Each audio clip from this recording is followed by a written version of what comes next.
આજે આપણે વાત કરવાની છે આપણી સિમ્પલ સી લાઈફ, જેને આપણે જાણી કરીને કોમ્પ્લિકેટ બનાવીએ છીએ. એવા કેટલાક કોમ્પ્લિકેશન્સ. મહાભારત કાળમાં કૌરવ અને પાંડવ જ્યારે ગુરુ દ્રોણાચાર્ય પાસે વિદ્યા ગ્રહણ કરતા હતા ત્યારે પેલી પક્ષીની આંખવાળી વાત અર્જુનની બધાને ખબર છે ને. ગુરુ વગર માત્ર મૂર્તિની સ્થાપના કરીને અર્જુન કરતાં પણ ચડિયાતો ધનુર્ધારી વ્યક્તિ બનનાર એકલવ્ય પણ યાદ છે આપણને બધાને. પાઠ બધા એક સરખા ભણતા. જ્યારે પરીક્ષા હોય ત્યારે લક્ષ્ય નક્કી કરીને વેધ કરવાનો હતો, બરાબર. અહીં એ પરિપ્રેક્ષ્ય કરતાં થોડા અલગ દ્રષ્ટિબિંદુ પર વાત કરીએ છીએ. એ ઝાડ, એના પર પંખીઓ, એના માળા, ફળો, ફૂલો, ડાળીઓ, બધું જ દૃશ્યમાન બધા માટે એક સરખું હતું. અર્જુનને કેવળ આંખ દેખાતી હતી એ વાત સાચી, પણ એ બધું એના માટે પણ સત્ય તો હતું જ. પ્રશ્ન માત્ર આંખ વીંધવાનો હતો, એટલે દ્રષ્ટિ ત્યાં કેન્દ્રિત કરી. અને સિલેબસ તો એ જ હતો અને એનો પૂર્ણ અભ્યાસ પણ હતો. અહીં ફક્ત અર્જુન સાચો અને બીજા બધા ખોટા એમ બિલકુલ નથી કહ્યું, પણ નિશાન પર વાત નહોતી. બધાના પ્રયત્નો હતા પણ સફળ નહોતા થયા, એટલે અર્જુન મહાબાણાવળી સિદ્ધ થયો. એકલા ભટકતા ભીલપુત્ર એકલવ્ય ગુરુની ના છતાંય એમની મૂર્તિ સ્થાપીને એમનામાં શ્રદ્ધા સ્થાપી અને કૂતરાને ભસતો બંધ કર્યો, પણ એ પણ મોંમાં એક પણ ઈજા થયા વગર. ગુરુને સમજાઈ ગયું કે મહાનતા એટલે એની અર્જુન કરતાં તો વધારે જ છે. એટલે ગુરુ દક્ષિણામાં અંગૂઠો માંગી લીધો, જમણા હાથનો અંગૂઠો. કેમ? કેમ કે એક ભીલપુત્ર ક્યારેય અર્જુનથી આગળ ન વધી શકે. આ વાત એટલે યાદ આવી કે આજનું શિક્ષણ કેવું છે. શાળામાં નહીં પણ કોચિંગ ક્લાસનું શિક્ષણ. આજે એક આખું શહેર, કોટા શહેર વસી ગયું છે ફક્ત કોચિંગ માટે. શું શાળામાં નથી ભણાવતા? વિદ્યાર્થીઓનો વિશ્વાસ કોચિંગ પર છે, શાળા પર ઓછો છે. તમે કઈ શાળામાં છો એની કરતાં કયા ક્લાસ કર્યા છે એની પૂછપરછ વધારે થાય છે. અને એક શિક્ષક ત્યાં પણ હોય જે પોતે તૈયાર કરેલા પેમ્પલેટ વેચે અને બધા વિદ્યાર્થીઓ સરખું વાંચે છે, પણ પોતાનું આગવું ચિંતન ક્યાં છે?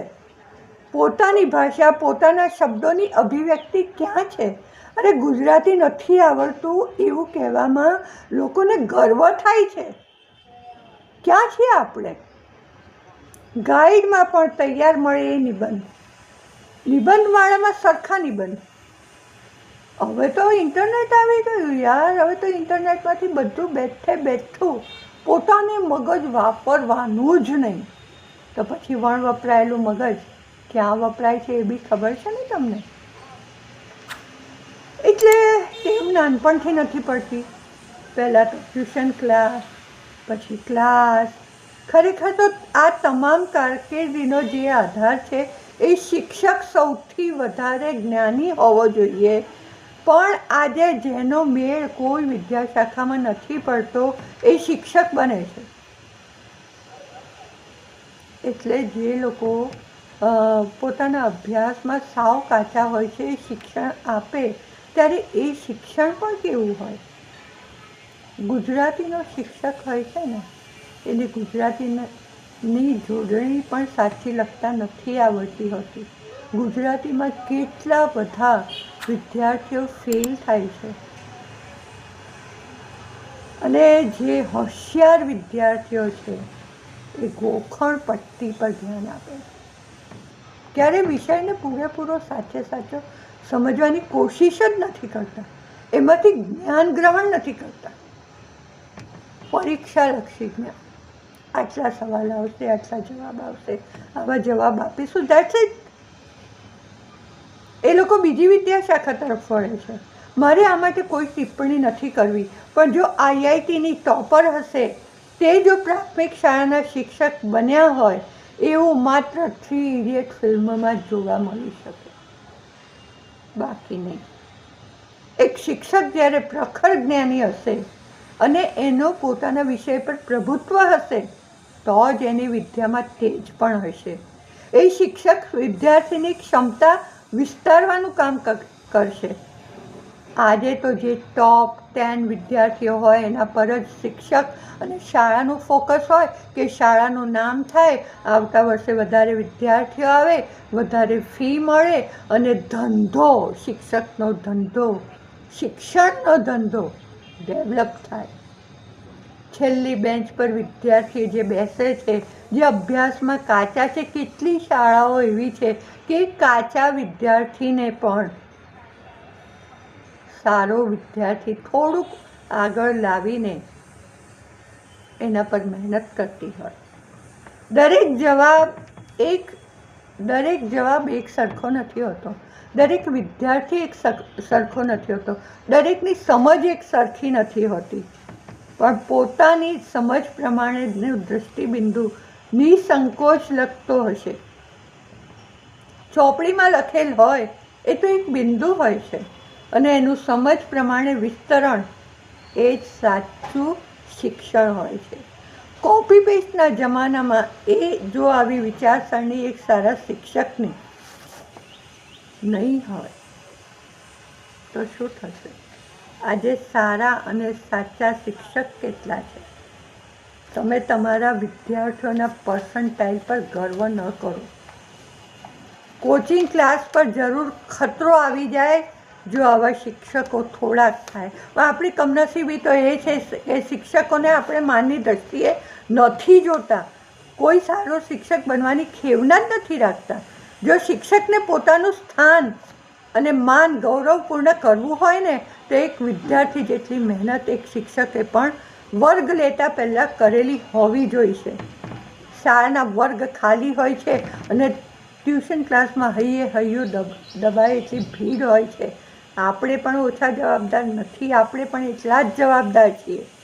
આપણા મુકેશ અંબાણી, રતન ટાટા આદિ ગોદરેજ પર લક્ષ્ય આપીએ છીએ, પણ એમના શિક્ષક કોણ હતા અને એમણે કેવી રીતે જ્ઞાન આપ્યું એ જીવનલક્ષી એ જાણવાની કોઈએ કોશિશ નથી કરી. સચિનને પૂજીએ છીએ પણ રમાકાંત આચરેકરને દિલથી થેન્ક યુ કહ્યું આપણે. એણે તો કેટલાય વિદ્યાર્થીઓ તૈયાર કર્યા છે. બધા વિદ્યાર્થીઓ હોશિયાર ના હોય પણ પોતાના માર્ક્સ ઘેર દેખાડવામાં શરમ આવે એ માટે માત્ર શાળા, શિક્ષક, ક્લાસ એ બધાની માતા પિતા પણ જવાબદાર છે. 2 પૂઠાના વચ્ચેના પાનાઓની માહિતી એ જ્ઞાન નથી. પુસ્તક સિવાયનું વિદ્યાર્થીઓ બહારનું વાંચન કરતા નથી. અહીં વાંચનની ક્વોલિટી કરતાં કેટલા કલાક વાંચ્યું, કેટલા ક્લાસ કર્યા એ વધારે મહત્ત્વનું છે. એટલે જ 8, 10 લાખ, 15 લાખ, 20 લાખના પેકેજમાં માતાનું અને પિતાનું લક્ષ્ય બની જાય છે. એને કારણે થતું દબાણ કોઈક વાર એક આશાસ્પદ વિદ્યાર્થીને આત્મહત્યા કરવા પ્રેરે છે. એ દબાણ કરનારને હજુ સજા આપવાનું પ્રાવધાન આપણા કાયદામાં નથી. પોતાની રીતે વાંચતા અને સમજતા બાળકો ક્લાસના ટોપર નહીં હોય પણ એ વિદ્યા દીર્ઘજીવી હશે અને એ લોકો જ્યારે વાસ્તવિક જીવનમાં આવશે ત્યારે બધા કરતાં વધારે સફળ હશે. હું જેનું ઉદાહરણ છું, કોઈ વાર મારા ઓછા માર્ક્સ આવ્યા જ નથી. ક્લાસની ટોપર હતી પણ મારે જે પહેલાં એકાદ 2 વિષયમાં ફેલ થનાર વિદ્યાર્થીઓ આજે મારી કરતાં આગળ છે. કન્સેપ્ટ વાંચવો અને લખવો એની કરતાં વધારે કન્સેપ્ટ સમજવો એ ચાહે લાઈફમાં હોય ચાહે શાળામાં હોય બહુ જરૂરી છે યાર. દરેક વાત કરતાં પહેલાં હું મારા જીવનને ક્યાંક સાંકળી લઉં છું. જ્યારે હું 10મા ધોરણમાં આવેલી ત્યારથી કોચિંગ ક્લાસનું તૂત શરૂ થયેલું.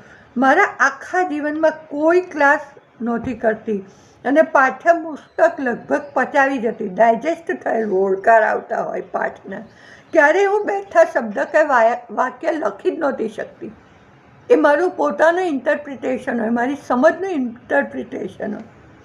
10મામાં મારી દીકરીને પણ જાતે ભણાવેલી અને સ્નાતક થયા પછી એ કોઈ પણ ક્લાસમાં જ નહોતી જતી.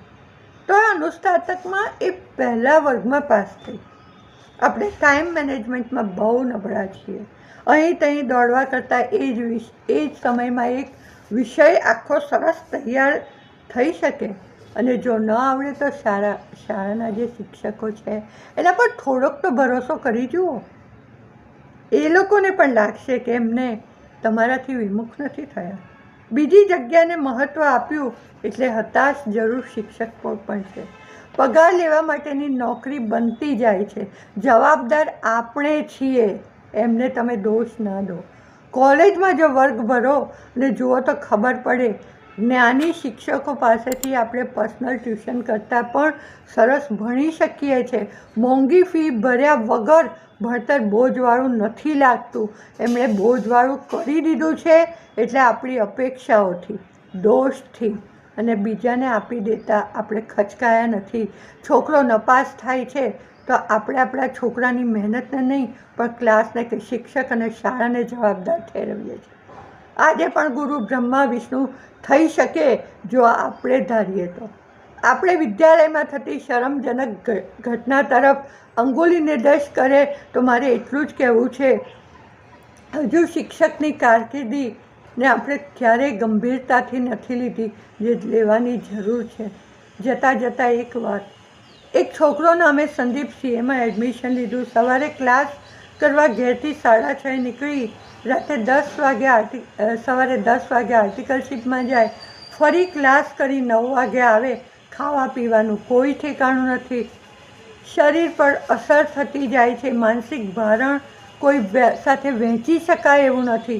સીએના પુસ્તકો હું આદર્શ પુસ્તકો કહીશ કે દરેક વસ્તુની પૂરતી સમજણ એમાં હોય છે.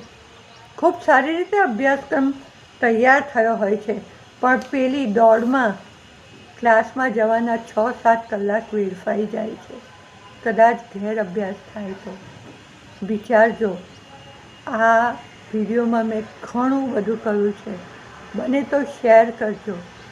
મારા વિચારોને અહીં સબસ્ક્રાઈબ કરવા જરૂરી છે.